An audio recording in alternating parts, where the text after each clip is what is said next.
Voulez-vous une petite dose de frisson énigmatique? Eh bien, vous êtes sur la bonne vidéo, même si je suis pas sûr que le terme dose de frisson énigmatique se dit vraiment, mais en tout cas, vous avez peut-être déjà compris de quoi on va parler. On va voir des histoires d'horreur, mais qui ont un sens caché. Un sens caché qui va révéler la vraie nature de l'histoire. On pourrait dire de base que l'histoire est banale, alors qu'en fait, il y a un peu un sens caché qui rend l'histoire totalement creepy. Les amis, je pose la balle, et on est parti pour se plonger dans ces histoires qui vont nous faire un peu cogiter.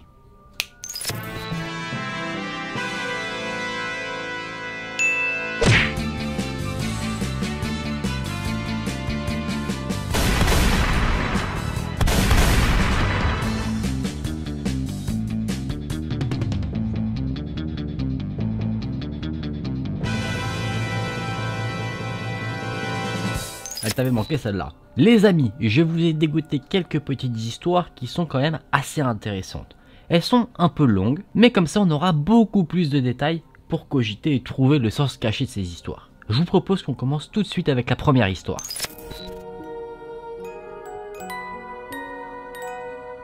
J'étais dans une gare, assis sur un banc, j'attendais que le train arrive. Juste à côté de moi, il y avait une femme avec un bébé à côté de son torse. Je le trouvais vraiment très mignon. Je n'arrivais pas à détacher mes yeux de ce bébé. La femme l'a remarqué et elle m'a souri d'une manière très amicale. Je lui ai dit « Vous avez vraiment un très joli bébé ». Elle a rigolé et m'a répondu « Eh bien ce n'est pas vraiment un vrai bébé vous savez, c'est un sac ». Elle me l'a montré pour que je puisse regarder plus attentivement et il y avait une fermeture sur le dos du sac. À l'intérieur il y avait quelques vêtements et après qu'elle m'ait dit que c'était un sac, j'ai remarqué effectivement que les yeux du bébé étaient en verre. Je lui ai dit « Waouh, c'est vraiment très réaliste ». Elle m'a répondu « Oui, je sais, ça m'a pris beaucoup de temps pour le faire. J'y ai passé des jours et des nuits, mais ça me dérange pas, je déteste jeter des choses. J'adore le recyclage. » À ce moment-là, le train est arrivé. Elle s'est levée et est montée dedans. J'allais monter dans le même train, mais je ne pouvais plus bouger. Je suis resté assis là, totalement rigide, à regarder le train, qui a disparu au fur et à mesure qu'il se distançait de moi. Les amis, cette histoire-là est plutôt simple. On ne connaît pas toutes les modalités de l'événement, mais ce qui est sûr, c'est que ce bébé était bien un vrai bébé. Un bébé qui a dû décéder, et que cette femme, ne voulant pas se débarrasser du corps, en a fait un sac. C'est assez creepy. Est-ce que ce bébé a été assassiné ou il est mort d'un accident? Ça on ne sait pas. Mais en tout cas, ce qui est sûr, c'est que cette femme est en quelque sorte taxidermiste. Vous savez, ces personnes qui empaillent des animaux morts, sauf que là, elle l'a fait avec un bébé. Ce qui rend la chose, je trouve, totalement creepy. Est-ce que vous l'aviez celui-là? Honnêtement, je pense que vous êtes nombreux à l'avoir vu. On avait beaucoup d'indices qui tendaient vers cette direction. Là, on a fait notre petit échauffement, on s'est mis en jambe pour la suite de nos histoires.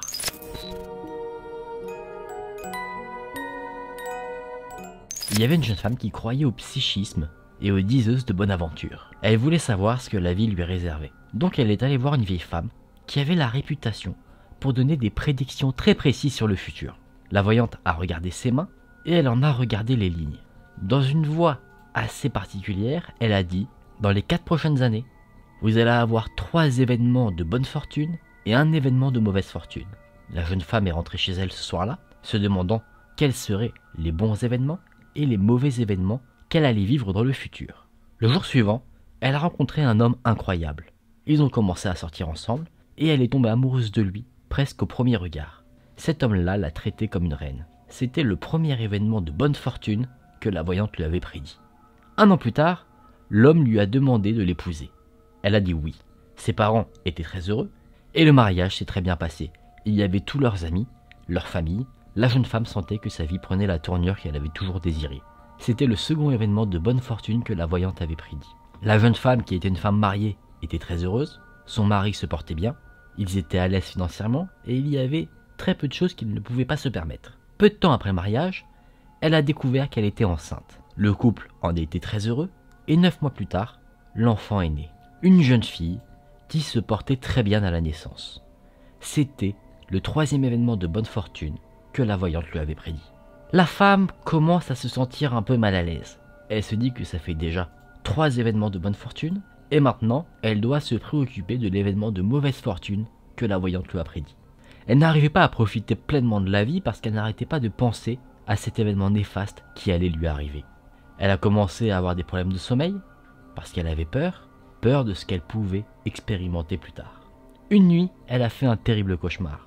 Dans son rêve, Elle voyait son petit bébé dormir tranquillement dans son berceau. Et soudainement, des mains blanches ont levé l'enfant du berceau et ont approché le bébé de la fenêtre. Ses mains ont ouvert la fenêtre et ont jeté le bébé à l'extérieur. C'est là qu'elle se réveille totalement en sueur, paniquée, son cœur qui bat rapidement. Elle a couru vers la chambre de son bébé et elle a trouvé le berceau vide et la fenêtre grande ouverte. Elle a regardé par la fenêtre et elle a vu un spectacle qui l'a totalement terrorisée. Son magnifique bébé gisait dans une mare de sang à l'extérieur. Le jeune couple, après cet événement, était dévasté. La joyeuse famille a été foudroyée par la tragédie. La jeune femme était persuadée que c'était l'événement néfaste qui devait lui arriver, et bien que totalement peiné par la situation, le jeune couple a décidé d'aller de l'avant. Une autre nuit, la femme a fait encore une fois un terrible cauchemar. Dans son rêve, elle voyait son mari, tranquillement endormi dans le lit, et soudainement, des mains blanches sont apparues. Ces mains tenaient un large couteau, et elles ont commencé à poignarder le mari de la jeune femme, encore et encore. La jeune femme ne pouvait rien faire, à part regarder ce spectacle macabre. Elle se réveille, encore une fois en sueur, son cœur bat rapidement, et quand elle se retourne vers son mari, pour chercher notamment du réconfort, elle tombe devant un spectacle qui la tétanise. Le mari gisait dans le lit, dans une mare de sang. Un couteau était toujours planté dans sa poitrine. Maintenant, la jeune femme était complètement dévastée. Sa magnifique vie avait été totalement réduite en pièces. Son enfant et son mari avaient tous deux été assassinés. Elle se demandait si elle pourrait un jour aller au-delà de tout ça, aller au-delà de cette tragédie. Et la jeune femme est assez perdue parce que la diseuse de bonne aventure lui avait prévu un événement néfaste, pas deux. Elle se demande donc comment cela a-t-il pu arriver. Les prédictions de la voyante étaient fausses. Un soir, la jeune femme a donc décidé de rendre visite de nouveau à la voyante. Elle lui a crié « Vous m'avez fait de fausses prédictions, vous m'avez prédit un événement néfaste qui est bien arrivé, mon bébé a été assassiné, mais vous ne m'avez jamais dit que j'aurais un second événement néfaste, car mon mari a également été assassiné. » La voyante, les larmes aux yeux, prend sa main et lui dit « Ma pauvre jeune fille, vous ne comprenez pas. Je vous ai prédit 3 événements positifs et un événement négatif. Les 3 événements positifs étaient le fait que vous rencontriez un homme incroyable, que vous vous mariez et que vous ayez un enfant. Et l'événement négatif, c'est que vous êtes somnambule. » Encore une fois, plutôt simple. C'est très triste, mais la femme a tout simplement assassiné son bébé et son mari. Et en fait, les fameuses mains blanches qu'elle voit dans ses cauchemars, c'était les siennes. Mais ce que je me pose comme question, c'est que si cette femme est somnambule, elle n'a pas dû être somnambule 2 fois. Donc le mari l'aurait potentiellement remarqué à l'occasion de d'autres nuits, ce qui aurait permis peut-être de prévenir ces incidents. Je ne sais pas, ça c'est la petite théorie que je mets comme ça en avant sur la table, mais en tout cas c'est une histoire bien triste pour la jeune femme, mais ça, on s'en fout, prison. On a un meurtre, on sait qui c'est, prison. Et tu pleureras dans ta cellule. Faut savoir être ferme aussi. Et moi je te mets la voyante en plus dans la même cellule, bon c'est peut-être un peu sadique, parce que si elle savait précisément quels étaient les événements, elle aurait pu lui dire, fais attention. De mon point de vue, il y a complicité là. Mais bon, elle n'a pas les mains tachées de sang au moins. Ça l'a fait en tout cas. Bon, on passe à l'enquête suivante.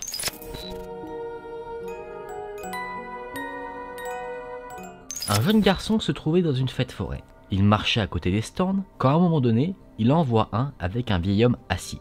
Le vieil homme lui propose de jouer à un jeu. Le jeune garçon est intrigué, il demande quel type de jeu, ce à quoi le vieil homme lui répond que c'est un jeu très simple, avec des règles tout aussi simples. Il y a 10 boîtes en métal. À l'intérieur d'une des boîtes, il y a le prix à remporter. Il y a 1000 $. Le jeune garçon est encore intrigué, il dit 1000 $, c'est intéressant, mais quel est le piège? Le vieil homme indique que les boîtes sont assez résistantes. Peut-être trop résistantes pour être ouvertes par les mains fébriles du jeune garçon. Et même si résistantes que même un marteau, une hache ou une scie ne pourraient les endommager. Le garçon, assez surpris, répond mais du coup il est impossible de les ouvrir. Ce à quoi le vieil homme répond non, ce n'est pas impossible. J'ai un chalumeau qui permet d'ouvrir les boîtes. Le garçon semble assez intéressé, il dit est-ce qu'il y a une limite de temps? Et le vieil homme répond que non. Il peut prendre le temps qu'il souhaite. Et quand il trouvera l'argent, ce sera à lui. Il lui repose donc enfin la question. Veux-tu jouer à ce jeu? Le garçon ne sait pas trop, il se dit je sais pas, je pourrais peut-être perdre, mais finalement, il accepte. Le vieil homme sourit et dit je vais te rendre la tâche plus facile. Il y a certes 10 boîtes en métal, mais si tu me donnes 10 $, je te ferai commencer juste à côté du prix. Le jeune garçon, très heureux, sort 5 $ de son portefeuille et les tend au vieil homme. Sur le visage du vieil homme est apparu un petit sourire malicieux. Le jeu a commencé. L'argent était juste devant le jeune garçon.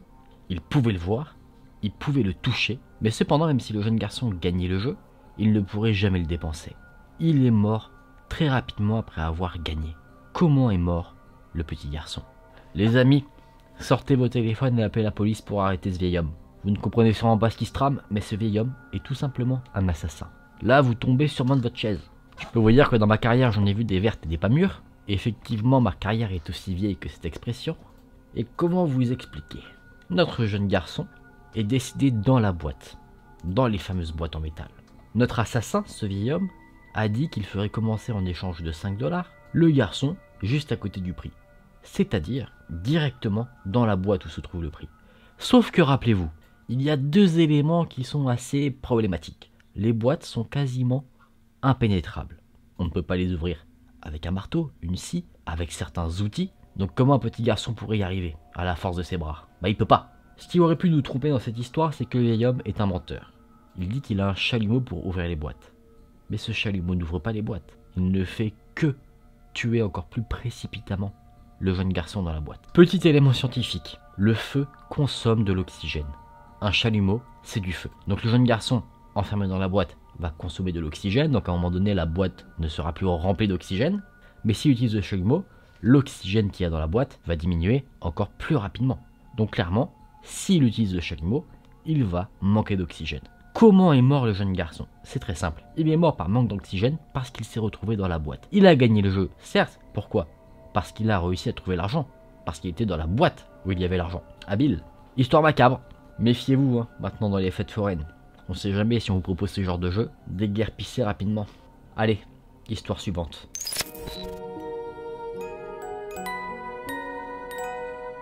Une après-midi ensoleillée, Madoka et sa mère étaient partis pour faire une balade dans un parc.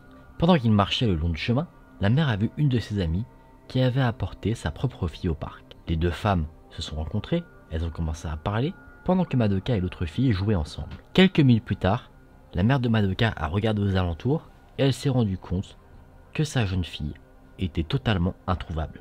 Elle a commencé à paniquer et a couru partout pour retrouver sa jeune fille. Elle est tombée sur la jeune fille avec qui jouait Madoka et elle lui a donc demandé où est Madoka avec une voix tremblante. La jeune fille qui venait d'être retrouvée a répondu elle jouait dans le bac à sable avec moi.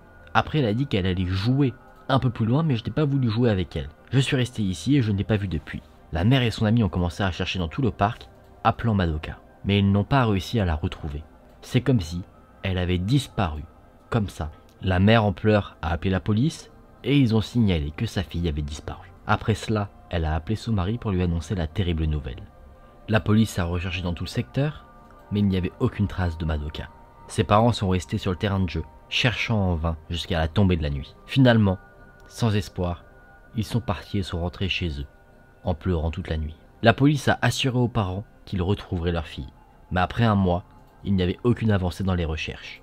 6 mois plus tard, Madoka était toujours disparue, et ses parents étaient totalement désespérés. 1 an est passé. La police a rendu visite aux parents et leur a dit que Madoka était probablement morte. Le chef de la police a dit qu'il était désolé, qu'ils ont fait de leur mieux, tout en leur pouvoir pour retrouver la jeune fille, mais que maintenant, ils devaient faire face aux faits. Ils ne sont pas capables de la retrouver. La seule chose qu'ils peuvent faire maintenant, c'est arrêter les recherches et classer l'affaire de la disparition de Madoka comme non résolue. Peu importe ce que la police disait, les parents, eux, refusaient d'abandonner. Ils ont décidé de consacrer leur vie à la recherche de leur fille qui avait disparu. En tant que dernier espoir, ils ont décidé de contacter une voyante, espérant obtenir de nouvelles perspectives de recherche sur cette affaire que la police n'avait pas pu aborder. Les parents ont donc contacté la voyante la plus connue du pays, qui était devenue connue en aidant la police avec des cas très compliqués, où elle avait réussi à désigner des endroits très précis permettant de retrouver des criminels recherchés ou des personnes disparues. Les parents et la voyante se rencontrent et elle leur demande de l'emmener au dernier endroit où ils ont vu leur fille. Les parents l'emmènent donc au parc où Madoka a disparu. La voyante s'est assise sur le sol, a fermé ses yeux et est tombée dans un état de transe. Après un petit moment, elle s'est relevée et a demandé aux parents de l'amener chez eux. Elle a marché dans toute la maison, touchant des objets appartenant à la jeune fille disparue, que ce soit des vêtements, des chaussures, des jouets, et soudainement, la voyante a placé ses mains sur sa tête. Elle était retombée dans un état de transe. Avec une voix très étrange, elle a chuchoté « Madoka est en vie ». Très heureux, les parents se sont pris dans les bras. Ils pleuraient de joie. Et là, la mère a demandé avec une voix tremblante « Dites-moi, où est Madoka maintenant ?» La voyante a souri et elle a dit « Son cœur bat toujours et ses poumons respirent encore ». Les parents reprennent leur souffle, un souffle d'espoir. La mère dit « Je le savais, mais où est-elle maintenant ?» La voyante leur répond. Les yeux de Madoka regardent une maison luxueuse avec du mobilier très cher. Son estomac ne contient que de la cuisine gastronomique. La mère a de plus en plus d'espoir et elle demande de nouveau « Où est Madoka maintenant? S'il vous plaît, dites-le nous. » La voyante semble totalement hésitante. Ses yeux sont très étranges, ils sont grands ouverts et elle crie. Elle est partout autour du monde. Pendant un instant, les parents de la jeune fille disparue se tenaient là, totalement tétanisés, figés, leur bouche grande ouverte. Et après cela, ils ont compris ce que voulait dire la voyante. Les deux parents se sont évanouis. Qu'est-il arrivé à Madoka, la jeune fille disparue? Alors vous l'avez? Ça c'est crade. Vraiment très crade. Je vais vous raconter ce qui s'est passé. Quand Madoka a disparu, elle ne s'est pas volatilisée dans l'air. Elle a été enlevée. Enlevée dans un but précis. Et c'est ce but-là qui est totalement creepy. Le but, c'était de vendre ses organes au marché noir. C'est pour ça que la voyante dit qu'elle se trouve partout dans le monde, c'est que ses organes ont été vendus aux quatre coins du monde. Son cœur et ses poumons fonctionnent encore parce qu'ils ont été transmis à quelqu'un. Ses yeux également. Son estomac de même. La Madoka telle que ses parents l'ont connue a bien définitivement disparu. Néanmoins, ses organes, eux, perdurent encore. Et naturellement, quand les parents ont compris ça, c'est totalement naturel qu'ils s'évanouissent. Mais une question demeure en tant que bon enquêteur, c'est qui a enlevé Madoka? Ça, on ne le sait pas. Peut-être qu'il est près de chez vous. C'est une histoire bien macabre et bien triste. Et avec les informations qu'on a, on ne pourra pas punir ce coupable. Bon les amis, on en a fini pour ces histoires. On va sortir de ces enquêtes bien traumatisantes pour se remettre dans une ambiance beaucoup plus sereine, qu'on puisse un peu décompresser de tout ça. De bien belles enquêtes encore une fois. J'ai beaucoup aimé ces histoires parce que le petit twist un peu qui permet de tout deviner, bah c'est tout au long. C'est pas toujours un truc à la fin où on te met une phrase en mode tiens c'est ça la réponse et du coup si tu relis l'histoire tu comprends les choses de la manière creepy. Je trouve que sur certaines histoires c'était plus amené tout en longueur et ça je trouvais ça plus intéressant. Dites-moi en commentaire si vous aviez trouvé un peu les solutions à ces histoires un peu mystérieuses. J'espère que ces histoires vous ont plu, qu'elles vous ont fait un peu cogiter, que quand vous avez compris le sens caché des histoires vous vous êtes dit what. En tout cas j'espère que la vidéo vous a plu, si c'est le cas vous savez ce que vous avez à faire. Le petit like à déposer sous la vidéo, à vous abonner à la chaîne également si c'est pas déjà fait pour le soutien. Moi, il ne me reste plus qu'à vous souhaiter une bonne journée, bonne soirée. Merci d'avoir regardé la vidéo, c'était Aka, je vous fais des bisous. Salut!